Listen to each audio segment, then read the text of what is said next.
Por que as pessoas não fazem? Tá aí uma coisa que eu escuto muito. Não sei se vem assim em forma de reclamação ou se é um questionamento, mas eu escuto muito isso. Fran, por que as pessoas não fazem o que elas precisam fazer? Ou por que as pessoas não fazem o que elas devem fazer? Então, o nosso tema de hoje é justamente esse, a gente entender por que as pessoas não fazem o que devem ser feito. E sabe por que eu trouxe esse tema para vocês hoje? Porque, para mim, tá? Isso é uma opinião pessoal, mas trabalho com desenvolvimento de gestores e empresários há uma década. E se tem uma habilidade que eu vejo que é extremamente essencial para você conseguir ter uma equipe de alta performance mesmo, uma equipe que entrega, uma equipe que dá resultado, uma equipe que realmente faz o negócio acontecer sem você ter que estar em cima, é você ter a habilidade de fazer as pessoas fazerem. Sim, o líder, ele tem que ter várias outras, cara, eu digo assim que infinitas habilidades. Ele tem que ser bom em liderança propriamente dito, ele tem que conseguir criar conexão com a equipe, ele tem que conseguir desenvolver engajamento, ele tem que conseguir dar ordem, sabe? Ele tem que conseguir fazer acompanhamento de indicador, ele tem que conseguir uma porrada de coisa. Mas se ele não for bom em fazer as pessoas fazerem, nada disso vai resolver. Sabe por quê? Porque daí ele vai ser aquele líder bonzinho, que no fim, ele mesmo acaba fazendo tudo que precisa ser feito porque as pessoas entregam pela metade. Então, o que envolve isso? Uma série de coisas, tá? Vamos entender um pouquinho das consequências, vamos falar um pouquinho do porquê que isso acontece e depois eu vou trazer para vocês uma das maneiras da gente resolver essa situação, da gente ser bom em fazer as pessoas fazerem. Que é uma série de coisas, mas tudo tem aquela que a gente trabalha por grau de importância, né? Então, o que geralmente acontece e que é muito comum? Primeiramente, a gente, falando em pequenos e médios negócios, a gente não escolhe o líder pensando propriamente na função. Não sei se já aconteceu com você, mas geralmente o líder ele é escolhido por, como que eu posso dizer? Ele é escolhido por consequência. Como assim? Digamos que você tem uma empresa, você tem uma equipe de vendas, e aí você tem um cara que vende muito bem, que performa muito bem. Aí você de repente olha e fala, cara, eu preciso de um líder, e agora? Eu preciso fazer outras coisas, preciso que alguém coordene a equipe de vendas. Quem é o primeiro que você pensa? Obviamente, no cara que te entrega mais resultado, no cara que te dá mais performance. De certa forma, esse pensamento não está errado, porque o líder realmente ele tem que entregar. Então ele é um pensamento que ele está correto. Só que a gente pensa a coisa certa e executa do jeito errado. Então, como assim? Primeiro, quando eu tenho a necessidade de um líder, outro erro que a gente comete muito é de jogar o cara para aprender no fogo. Isso é muito comum de acontecer. Por quê? Porque foi assim que a gente aprendeu. A gente começou a empreender e aprendeu a fazer as coisas no fogo ali Sabe quando você coloca o ferro quente lá? E aí a gente acha que tudo tem que ser assim. E não necessariamente. O que seria o ideal, por exemplo? O ideal é você entender o momento do seu negócio e você já trabalhar desde o início formação de liderança. Eu sei que é difícil porque às vezes você começa sozinho ou começa você e mais um e você faz tudo, então é difícil para você pensar que você precisa formar alguém se nem você sabe direito o que você está fazendo. Eu sei que não é fácil. Esse pensamento, ele vem justamente para ajudar você a lidar com problemas no futuro, que é uma coisa que eu quero trazer muito para vocês aqui ao longo dos nossos processos de treinamento, nos nossos cursos e até mesmo nesse todo esse conteúdo gratuito que eu trago para vocês. A gente tem que começar a pensar no futuro. A gente fala muito em pensar no futuro, mas a gente não executa isso. Porque a gente está sempre atolado com os problemas atuais, com as coisas que estão acontecendo, sempre na correria, sempre cheio de tempo a fazer, e a gente esquece de realmente pensar no futuro. Então a primeira coisa que a gente deve fazer para a gente conseguir ser bom em fazer as pessoas fazerem é, desde o início, trabalhar formação de liderança. Esse é uma das primeiras coisas. Por quê? Porque assim você vai conseguir ter tempo para essa execução. Mas Fran, hoje eu não preciso de um líder. É o melhor momento para você pensar em formar um líder, é quando você ainda não precisa. Porque quando você precisa, o prazo já está estourado. Aí você joga um coitado lá de qualquer jeito. Às vezes você pega um cara que performava bem, coloca ele para ser líder do nada, aí o cara começa a não fazer como você achou que ele faria, e principalmente ele começa a perder performance, você começa a achar aquilo ruim, achar aquilo estranho, no fim você não tem um líder e você ainda perdeu um funcionário bom que performava bem. Porque isso vai comprometer a autoconfiança do seu colaborador, porque antes ele entregava, antes ele se sentia bem, se sentia alguém, e agora ele não está conseguindo entregar, e o cara que ele performa, ele se preocupa com isso, isso é importante para ele, essa entrega. Então a gente... É comum? É, mas a gente não pode deixar o cara se perder no meio do caminho, senão você não tem um líder e ainda perde um bom funcionário. Então, Fran, beleza, como que eu tenho que fazer? Existe uma série de coisas. Primeira delas, comece a formar um líder, pense em formar líderes antes de precisar. Quando, Fran? Sempre. Você tem que estar sempre, se você tem uma empresa ou se você é autônomo hoje e tem desejo de continuidade no que você está fazendo, você tem que pensar em formar lideranças. Ah, mas eu ainda estou preocupado com vendas. Verdade, você vai focar a maior parte do seu tempo em vendas, porque você precisa ainda construir uma carteira, construir uma demanda. Mas sempre você tem que estar olhando para pessoas boas que estão ao seu redor e pensando nessa formação de líderes.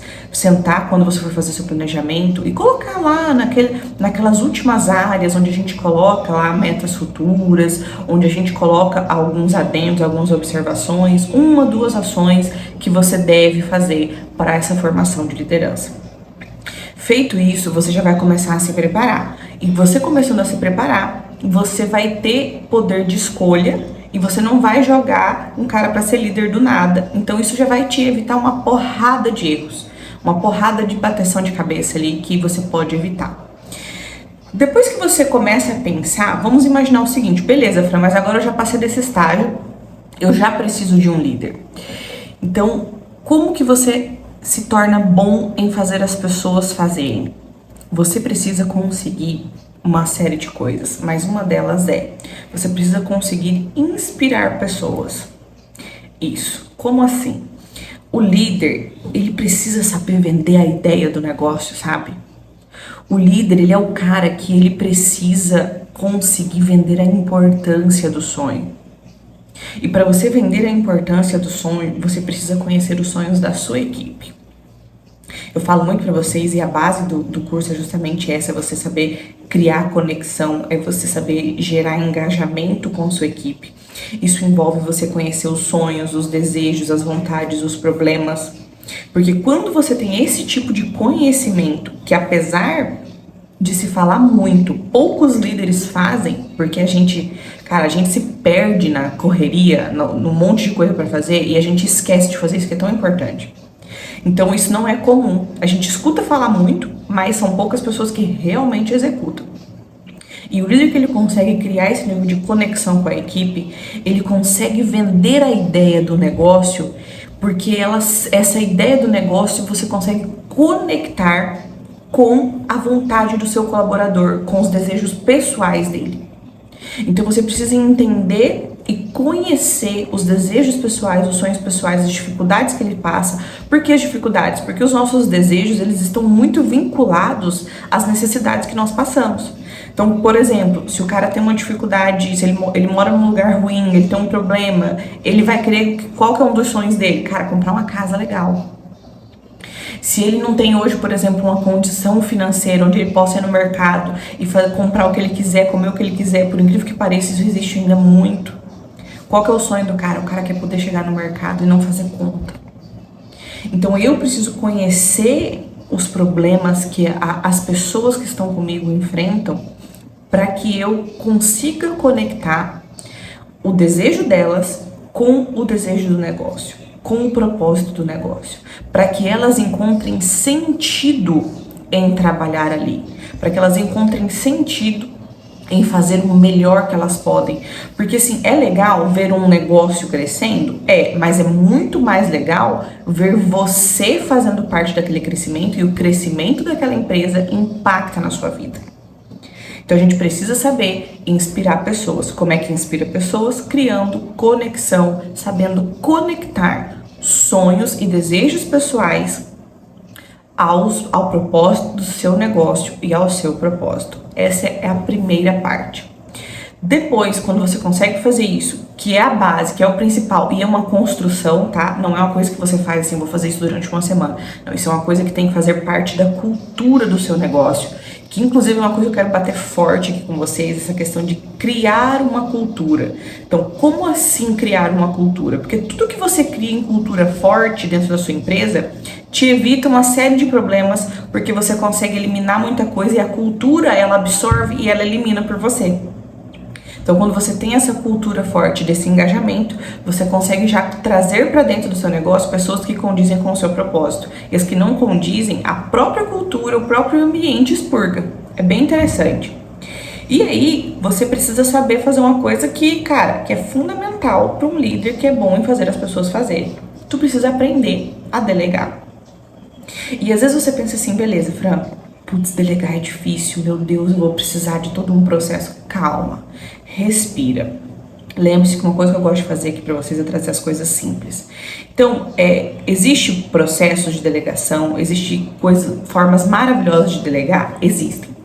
Mas, se você fazer os cuidados que eu vou te falar agora, você pode começar por aqui e vai dar muito bom. Vai dar muito bom, acredita nisso. Então, digamos o seguinte, digamos que você passou uma atividade para uma pessoa fazer. Entenda uma coisa que é fato. Pode haver exceção, mas em regra, a pessoa vai errar. Ou às vezes ela não vai errar, mas ela não vai entregar da maneira como você pediu. Mas você precisa observar algumas coisas que no início é mais importante do que fazer como você pediu. Primeiro, o cara te entregou dentro do prazo combinado. Cara, isso é fundamental para você conseguir conquistar um processo de delegação top. A pessoa deu o melhor dela, você viu ela se dedicando, fazendo, se preocupou, tentou, se esforçou. Isso também é um passo muito importante para você ver se você está com a pessoa certa. Porque às vezes o cara faz errado ou não faz do jeito que você quer, mas ele fez o melhor que ele tinha naquele momento. E isso é uma característica, uma qualidade muito boa que precisa ser observada para ser mantida e incentivada com as pessoas dentro do seu negócio. Então você vai começar a observar essas características. Um cuidado que você precisa ter, que é crucial para sua delegação funcionar. Vai vir errado? Vai, isso é fato, já se prepara. Então, você precisa ter um prazo um pouco maior. Como assim? Você pediu para a pessoa te entregar na segunda-feira, mas o seu prazo não pode ser o último na segunda-feira. Ela não precisa saber. Você pede para te entregar na segunda como prazo final. Mas digamos que você tenha, se for bem inicial essa delegação, pelo menos uma semana. Se não for tão inicial, 2, 3 dias, que você tem de prazo a mais. Para quê? Para que você tenha condição de falar assim, ó, meu bem, vem cá. Elogia, valida, fala, cara, isso aqui ficou legal, você se dedicou, olha aqui, a gente não tinha nada, você já conseguiu construir um monte de coisa, valida, sabe, elogia, reconhece. Você tem alguns pontos que precisam ainda ser ajustados e eu quero te mostrar para que você possa fazer. Senta aqui do ladinho. E aí você vai mostrar ponto a ponto do que você quer que seja arrumado. Eu gosto de soltar a pessoa para fazer, fala, agora vai lá e faz. Se você não tem tanto essa confiança, você pode falar assim, vem cá, vamos fazer junto, faz, eu vou aqui te orientando. Eu prefiro soltar para que a pessoa faça, por vários motivos. Primeiro, para ela criar independência, autonomia, e segundo, porque ela pode fazer coisas que às vezes eu nem tô imaginando que podem ser feitas. Então eu gosto de deixar as pessoas mais livres para elas exercerem a criatividade e a autonomia delas. E eu recomendo fortemente que você faça isso, porque você consegue fazer com que a sua equipe seja autogerenciável em menos tempo. E aí, você deixa o cara fazer. Porque aqui tá um grande erro que a gente comete e aí compromete a nossa habilidade de ser bom em fazer as pessoas fazerem. A gente delega e quando o negócio vem errado, o que a gente acha que é o fim do mundo, que a gente acha que vai vir certo, eu não sei por que cargas d'água que a gente acha isso, a gente faz o quê? A gente pega de volta. Não, daqui, eu vou arrumar. Às vezes você fala, eu vou arrumar e toma aquilo do cara. Ou às vezes você simplesmente não fala nada. Não, beleza, tá ótimo, tá. E você vai lá, arruma, faz do jeito que você quer. Aí não resolveu nada.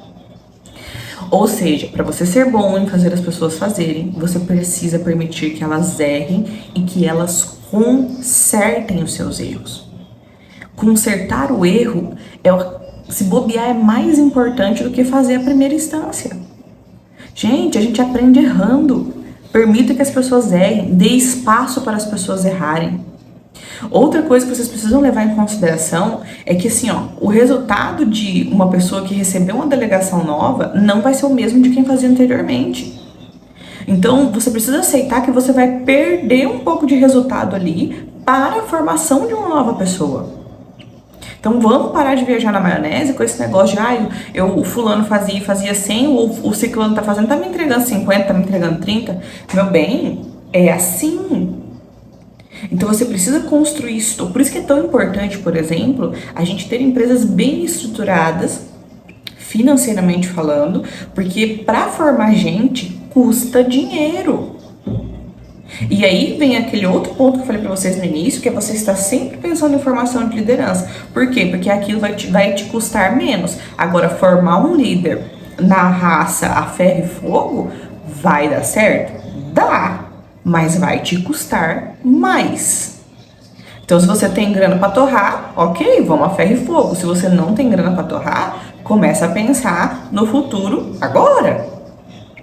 É bem simples, bem básico esse pensamento. Então, ali, quando você devolve para a pessoa, que você entende que ela errou, valida o erro, explica para ela que isso faz parte do processo e deixa ela consertar, no conserto tem mais aprendizado do que na primeira etapa.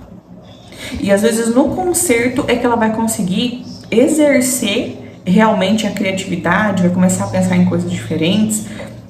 Por quê? Porque as pessoas têm medo de errar. Nós, enquanto gestores, temos medo de errar. Por quê? Porque a gente não sabe lidar com o erro. A gente acha que o erro é o fim do mundo. A gente acha que o erro, meu Deus do céu. Não, peraí. É errando que se aprende. Então, eu acredito que uma das coisas que a gente, enquanto líder, precisa aprender a lidar melhor é com os erros. Entender que os erros faz parte do processo e colocar eles lá. Vai ter erro, tem que ter prazo de conserto, tem que ter tempo para validação. Cara, tem que ter, vai errar. Se você fez um processo com prazo limitado e você não levou em consideração que vai haver cagadas no percurso, você já cagou aqui, com o perdão da expressão. Então, isso precisa ser levado em consideração, precisa ter tempo dentro do planejamento, precisa estar previsto. Olha, eu sei que vai errar, eu vou errar. Nós vamos errar. Então eu tô compartilhando, por exemplo, com vocês todo o nosso processo vamos colocar de se colocar dentro da internet, de fazer tudo online. Gente, a gente tá errando num monte de coisa. Mas sabe que é um monte de coisa? E tudo bem. A gente sabia que a gente ia errar num monte de coisa. Tem coisa que a gente fica até mais chateado porque erra, porque você fala, pô, mas isso aqui, né? Mas a gente sabia. E teve prazo para isso, a gente sabe que vai dinheiro para isso, porque crescimento ele custa. Você criar uma equipe custa. Então você precisa estar preparado para lidar com os erros. Não ache que o erro é o final do mundo, não fique puto porque alguém errou. Se você é um gestor e você não sabe absorver esses erros quando a pessoa vem, sabe o que vai acontecer? Primeiro, a sua equipe vai começar a te esconder os erros.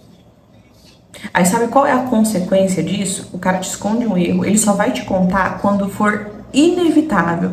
E nessa hora o problema já tá desse tamanho. E o custo do problema é muito maior do que se você tivesse ficado sabendo dele no início.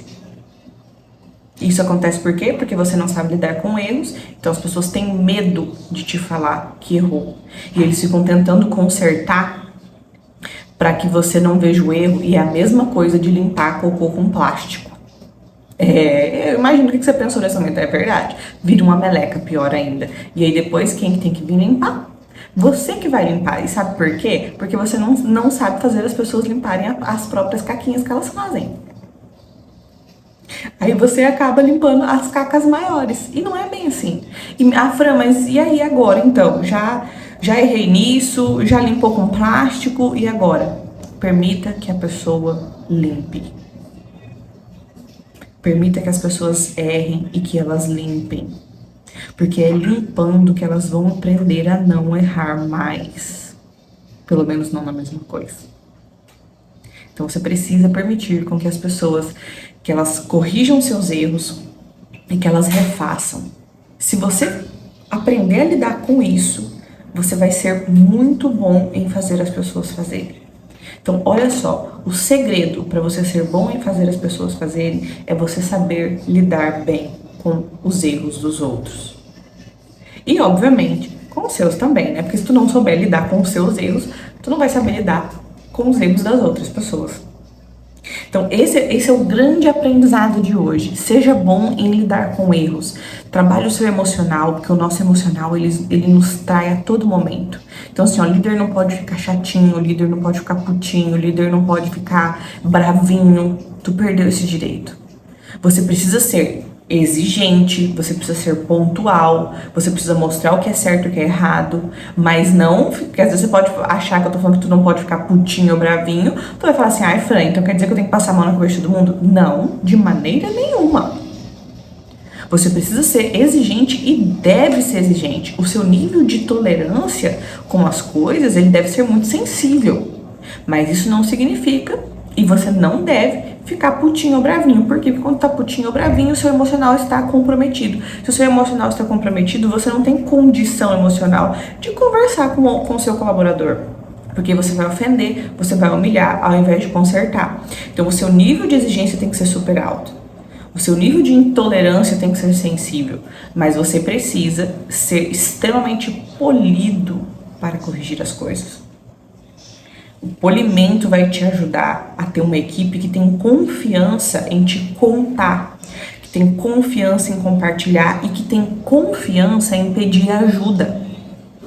Porque se a pessoa tem medo de te contar sobre o erro, ela também tem medo em te pedir ajuda. E quando a gente rompe essa barreira com a nossa equipe, dele entender que ele pode pedir ajuda pra gente, a gente evita uma série de coisas que poderiam acontecer. Porque o cara, ele sente confiança em falar, olha, eu não estou seguro para fazer isso aqui. Você pode me ajudar? Você já parou para pensar que poucas pessoas pedem ajuda? E aí tem outro extremo. Às vezes você pode pensar assim, ai Fran, às vezes me pede ajuda até demais. Então é porque você não está ajudando eles a fazerem, você está fazendo por eles. Aí não é ajudar, aí é outra história. Porque se eu tenho alguém que eu peço ajuda, a pessoa vai lá, não, vem cá, deixa eu te mostrar, e você pega, executa e faz, fala, toma, tá aqui, você acha que eu vou pedir ajuda de novo? Lógico. Se eu tenho quem faz pra mim, por que eu não vou pedir? Então, ajudar a sua equipe não é fazer por ela, é mostrar o caminho. Você me ajuda? Ajudo. Qual é a sua dúvida? Qual é o problema? O que você não está conseguindo fazer? Qual é o desafio? Conversa, orienta, mostra, não faça. Permita que a pessoa vá e faça. Você agora vai lá. Tem mais alguma dúvida? Não. Então você vai lá, faz. Quando é que você me entrega para eu dar uma olhada, ver se tá tudo ok? No meio do percurso, dá uma checadinha. Como é que tá aquele negócio? Surgiu alguma dúvida nova? Precisa de ajuda ou tá tudo bem?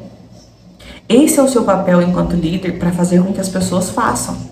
E pelo amor de Deus, gente, tira uma coisa da cabeça. Que é assim, ó. Ah, Fran, as pessoas vão fazer porque é obrigação delas. Não fazem. Não fazem. O líder tem que acompanhar, o líder tem que estar próximo, o líder tem que checar os indicadores. Por quê? Porque se você deixar solto, as pessoas não vão fazer. Então você precisa cumprir o seu papel para que elas cumpram o dela. Se por acaso a sua equipe não está entregando, ou você fala assim, Fran, eles falam que vão fazer e não fazem, sabem que vão fazer e não tem que fazer, é porque você não está cumprindo o seu papel de gestor, que é fazer a gestão dos indicadores, que é fazer a gestão das pessoas. E se você não faz a sua parte, como é que você quer que a sua equipe, que tem menos preparo que você, que tem menos condição que você, que ganha menos que você, faça algo se nem você faz? Então se prepare, se organize, faça a sua parte, acompanhe, cobre, olhe os indicadores, ajude as pessoas a evoluir, saiba lidar bem com erros. Esse é o seu papel. Gerar confiança e conexão para uma equipe que te peça ajuda. Gerar confiança e conexão para uma equipe para que ela te fale das cagadas que ela comete, sem você ficar louco. Para que você ajude elas a ser melhor, para que você ajude elas a fazer com que elas mesmas consertem os erros que elas fazem. É isso. Esse é o ponto, porque uma coisa é assim, é incrível como que a gente quer dos outros algo que a gente não faz pra nós. Então, como assim? Você, quantas e quantas vezes você prometeu pra você ou pros outros que ia entregar algo e você não entregou? Que ia fazer algo e de última hora você desmarcou? A gente, enquanto empreendedor, a gente precisa ter pra quem prestar contas, senão a gente não faz, a gente deixa pra depois. Imagina quem trabalha pra gente que ganha 1, 2, 3 salários. Então, assim, é loucura da nossa parte achar que as outras pessoas vão fazer algo que nem eu faço porque eu pago um salário para elas. Loucura. Então, não viaja.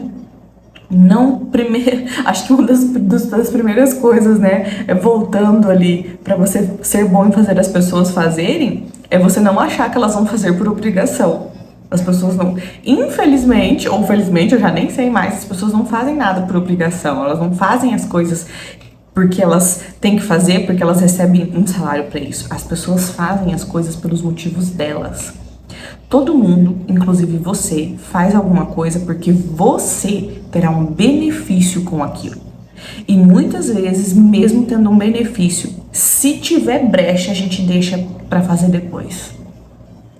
Ai, como é que eu lido com isso? Cara, acompanhamento, porque assim, ó, não adianta a gente querer entrar na mente das pessoas, fazer com que elas parem de procrastinar. Há quanto tempo você escuta assuntos sobre procrastinação? O ser humano procrastina, isso é um fato. Para mim já não é nem mais uma situação, é um fato. O ser humano procrastina. Então como é que eu faço? Cara, cria mecanismos de acompanhamento e de entrega. Ao invés de querer ficar mudando a essência do ser humano, que é a procrastinação. É algo que vem do cérebro, é algo que vem dos primórdios, é algo que a gente faz de maneira intuitiva, que a gente não consegue controlar. Então, faça mecanismos para fechar o cerco, para que as pessoas entreguem. E para você, como é que tu fecha o cerco para você? Tendo para quem prestar contas.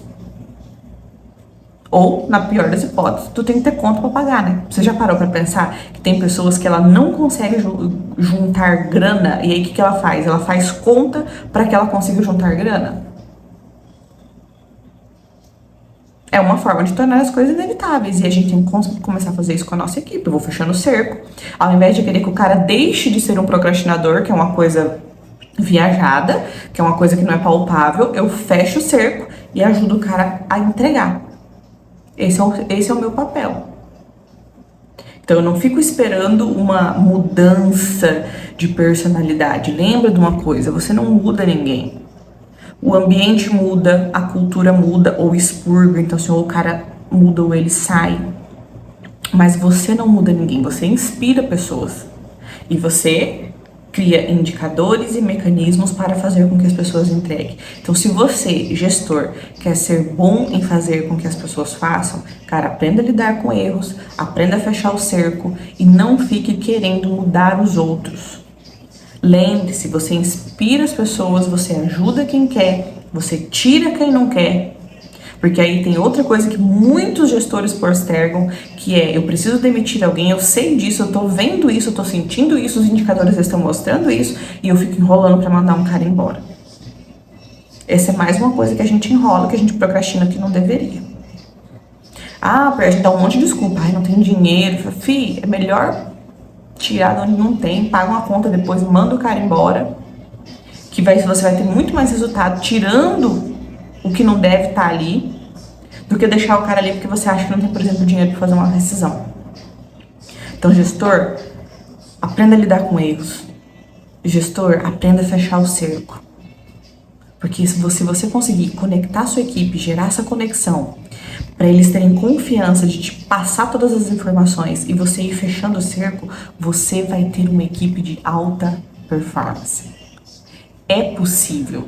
E eu sei que é muita informação, mas se você parar para fazer um compilado de tudo isso, você começa com ações simples. Eu sempre falo para vocês, gente, não viaja na maionese, não começa com um troço lindo e maravilhoso, começa com o que é prático e aplicável para você. Porque é isso que vai te dar resultado. É fazer aquilo que funciona para você. Mas se eu pudesse deixar, e posso, né, deixar uma orientação para vocês, eu recomendo fortemente que você aprenda a lidar com erros. Que se você aprender a lidar com erros, você vai ser bom em fazer as pessoas fazerem.